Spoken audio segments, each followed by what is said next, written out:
Good evening लोगोफोर good evening गुवाहाटीयावहाय एबा मा होनो जालुकबारिनि ओभारब्रिज गोजौआवहाय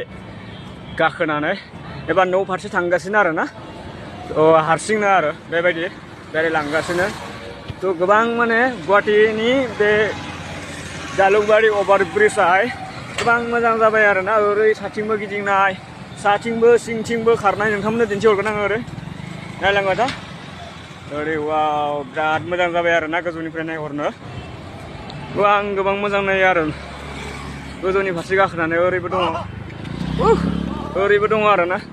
ओरै गोजौ फारसे गाखोगासिनो ओमफ्राय गोजौनिफ्राय बेरायगासिनो दङ आरो ना लोगोफोर थ' नोंथांमोननो आं बेखौनो दिन्थिबाय गोजौनिफ्राय नायहरनो बिराद समायना नाङो बिराद मोजां नुयो आरो ना लोगोसे ओरै बासफोरा दङ थ' थेंक इउ लोगोफोर गोजोन बेलासिनि बयनिसिमबो गोजोन हामलायनायखौ जासिहरनाय थाबाय नोंथांमोना आंनि बे मोनसे रिल्स भिडिअ एबा बेलासिनि मोनसे रिल्स भिडिअ लानायावहाय नोंथांमोना माबायदि नांदों जायगाफोरखौ नुनानै नोंथांमोना एसे कमेन्ट सेक्सनाव लिरनो लाइक एबा कमेन्ट दा खालामनो दा बावबानो जाबाय नोंथांमोना दिन्थिगासिनो दं आरो ना